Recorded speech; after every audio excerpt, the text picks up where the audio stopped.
هنجيب كيلو من البتنجان نقطعه لشرايح تبقى السمك بتاعها متوسط، ما تبقاش رفيعة قوي عشان ما تتهريش بعد كده لما نيجي نسويه. ده كده السمك بتاعها. هنجيب بقى صينية الفرن، هنحط عليها قطع البتنجان، وبعدين هندخلها الفرن ان احنا هنحط عليه شوية من الزيت، نحط عليهم فص من التوم المفروم ومعلقة صغيرة من الملح. هنقلبهم وهندهن البتنجان من الناحيتين كويس جدا بالزيت ده. ممكن طبعا ان احنا نقلي البتنجان بالطريقة العادية في الزيت على البوتاجاز، لكن انا بحب اعمله بالطريقة دي، بيبقى اسهل وبيبقى اخف. ممكن لو عايزين تعملوا البتنجان المقلي في العادي بالطريقة دي بيبقى حلو جدا. انا دايما بعمله كده، ما مش بقليه خالص يعني.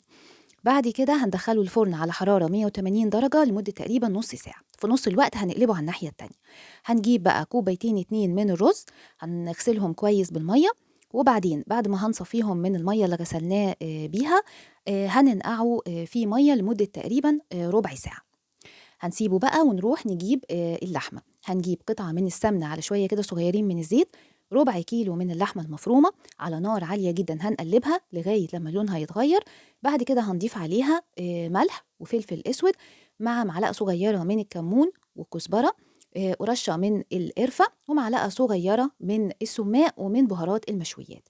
هنقلبها على النار العالية جدا لغاية لما لونها برضو كده يتغير، يعني دقيقة أو دقيقتين. بعدين هنحط عليها فص من الثوم المفروم، وفي الآخر خالص هنحط واحدة من الفلفل الأخضر المتقطع، ونشيلها بقى من على البوتاجاز نحطها على جنب. هنجيب حبتين 2 من الطماطم، هنقطعها برضو لشرايح تبقى سميكة. هنجيب بقى الحلة اللي احنا هنعملها فيها، هنحط فيها شوية حلوين كده من الزيت وندهنها بيها عشان يسهل بعد كده ان احنا نقلبها. وبعدين هنرص شرايح الطماطم تحت بالشكل ده. وبعدين هنجيب اللحمة المفرومة اللي احنا جهزناها، هنحط معظم اللحمة على الطماطم، وهنسيب بس يدوب معلقة أو معلقتين 2 كبار من اللحمة. بعد كده هنضغطهم كده ونسويهم ونخلي شكلهم حلو من تحت، يبقوا كلهم واخدين المكان كله. هنجيب بقى شرايح البتنجان بعد ما جهزناها، وبعدين هنحطها بقى واحدة جنب التانية، بحيث ان كل واحدة تبقى مغطية جزء من الشريحة اللي جنبها، عشان لما نيجي نقلبها بعد كده يبقى شكلها حلو وتبقى كلها متغطية. واللي فاضل كله هنحطه في القاع.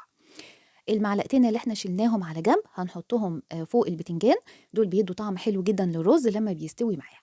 بعد ما فات ربع ساعة هناخد الرز وهنصفيه من المية، هنحط عليه البهارات دي: ملح وفلفل اسود، كمون وكزبرة وكركم وقرفة، معلقتين 2 كبار من الزيت، وهنقلبهم كويس جدا. وبعدين هناخد الرز ده وهنحطه في الحلة ونساوي الوش بتاعه كويس، وهنجيب الأطراف بتاعة البتنجان وهنغطيه بيها، نقفل كده الأطراف كويس.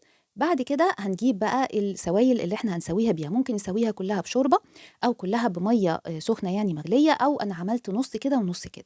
أنا حطيت نص من الشوربة والنص التاني من المية المغلية. والمية احنا هنحطها لغاية لما تبقى في أول سطح الرز، مش هنزود قوي في المية لأن البتنجان بعد كده بينزل سوائل. هنحطها على النار في الأول على نار عالية، وبعدين أول ما تغلي هنوطي النار خالص، وهتاخد تقريبا ساعة إلا ربع لغاية لما تستوي. بعد ما هتستوي هنسيبها تهدى لمدة تقريبا كده ربع ساعة، وبعدين هنقلبها ونقدمها. وصفة المقلوبة لذيذة جدا جدا جدا، في منتهى الجمال. إن شاء الله تجربوها وتعجبكم. متنسوش تعملوا لايك على الفيديو، وأقول لكم بقى مع السلامة، وأشوفكم إن شاء الله المرة الجاية.